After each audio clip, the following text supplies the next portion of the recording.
I want to see you get excited and worked up for once. Now, ladies and gentlemen, you have tuned in to the adventures of Porno Man. In my hot, wet, juicy, nasty, Do what with your what? on your knees. Oh my. Service me now. I'ma grow up to be a dirty old man. Kicking it up and still flirt like I can. Pretending to drop shit to girl in the hand. And bend over to pick it up while I hurry get a glance up the skirt to see that pretty little ass. Thinking things to her to the ass. Like, is that your butt? Or is that just how you cover your backs? Shall we shack now or shack later? Every hank's my flavor. Titty sack ass like sandpaper. Give me something while an edge y'all to play with a big smile that'll let me taper. Nasty enough to let me take it. Looking like you chili for the Lakers. Plus, I love females that's into that with DSLs. And I don't mean the internet. Oh shit, did I just forget that I've been undressing this chick with my eyes this every time? Cause she looked ready to drink. Yes, she did. I'm sorry, you ain't wearing no drawers. I was just staring at all. Does that mean you a dirty whore? Should have been me just telling you on more to give a big throb and stand an ovation. Guess I was just. Who am I? I am a freak.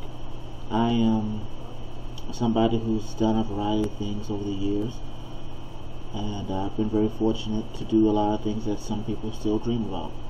So, because over the years, because what my wife and I do, I had a lot of people ask me questions and kind of come to me for advice. So I figured, what the heck, let's make some videos and see what happens. What makes me a freak? Well, I've tried a variety of things over the years. The limitations for me have been I don't do anything with guys. Not because there's anything wrong with it, simply because that's just not for me. It doesn't appeal to me in any way, shape, form, fashion. I don't do anything with animals. Nothing with children. And not getting into that shit play. I've done the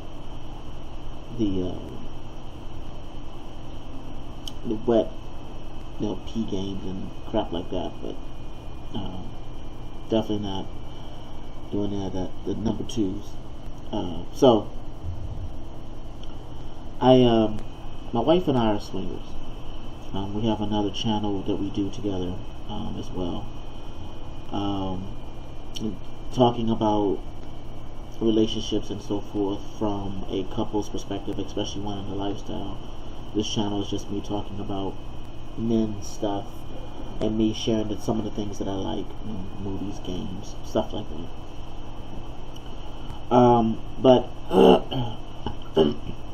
So I started swinging somewhere around 25 years ago, give or take. And I was able to do that because my friend Lauren and I got into all kinds of crap back in the day. So my first two female and me threesome was with her and a friend.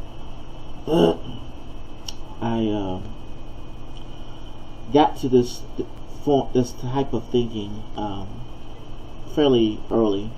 I was in my teenage years, and I read Penthouse Forum, and I read about swinging, and that seemed kind of hot. But at the time, you figured that's just white people, And so I never even thought about it.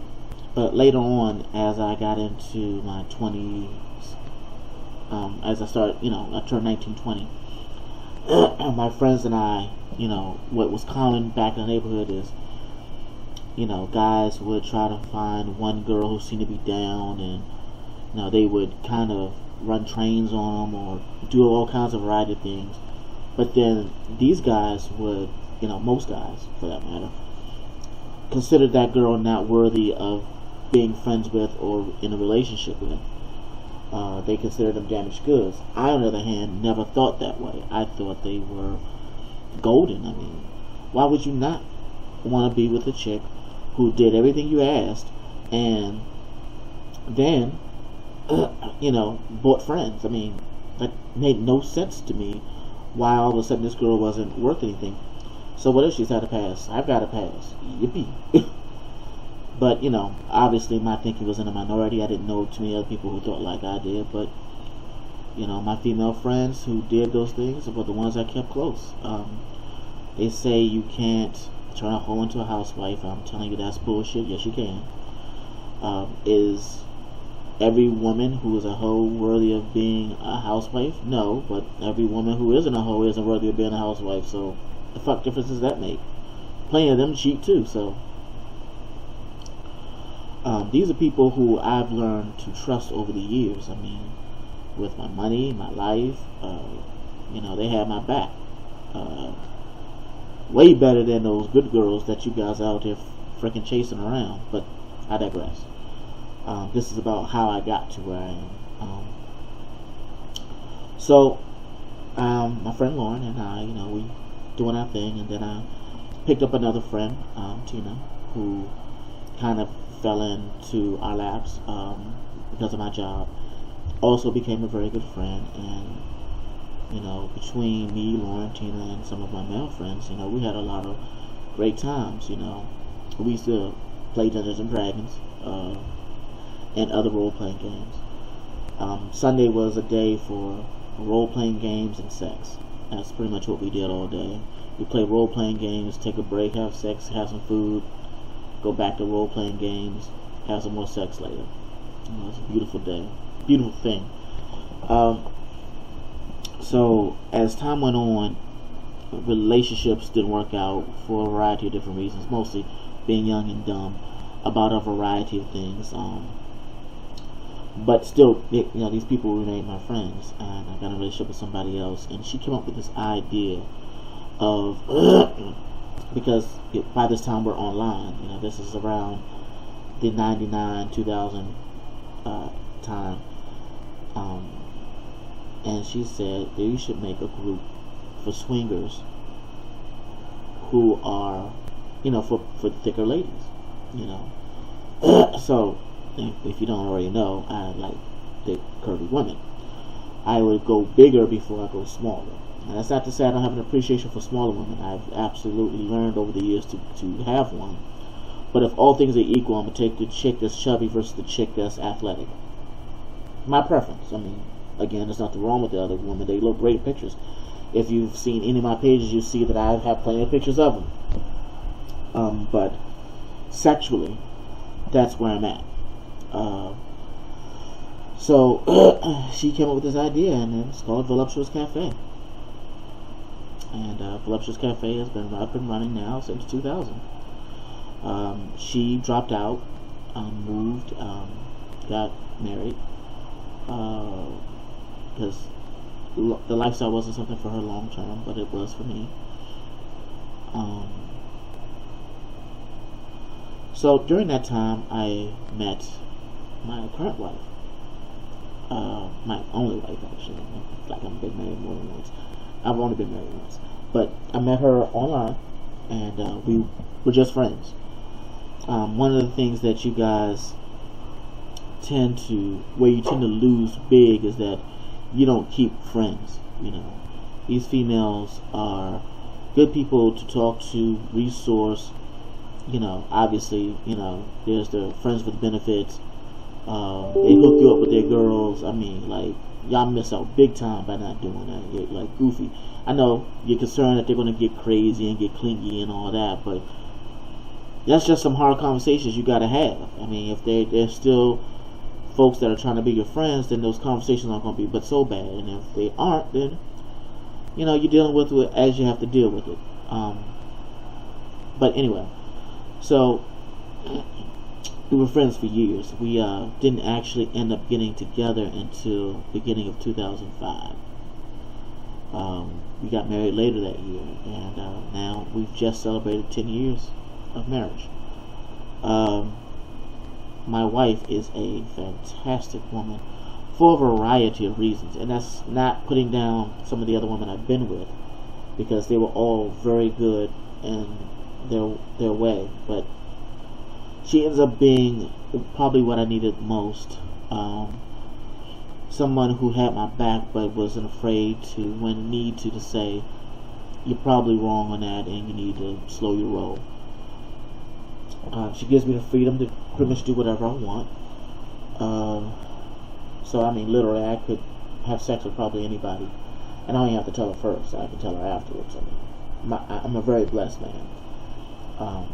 And again, she's one of those people who believes in sharing and she supports friends. And yes, for those who are wondering, she does have sex with other men.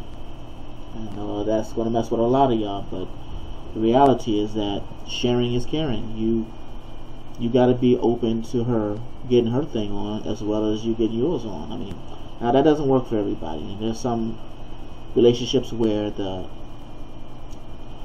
man is the only one who plays outside of the relationship while the woman is kind of there to help with the threesomes. And kudos for those people, but that's not where we're at. And we're not even interested in meeting people like that.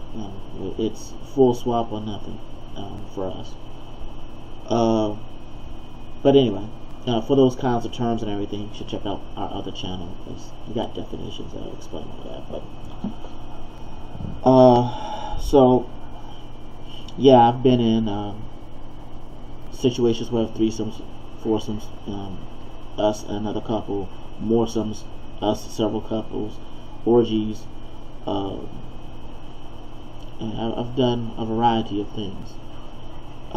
And I've had a lot of experience with it. We throw our own parties that promote this kind of activity. We are fond of calling ourselves hedonists because we're about whatever feels good, you should do it, as long as it doesn't hurt anybody else. So this is who I am and where I've come from, and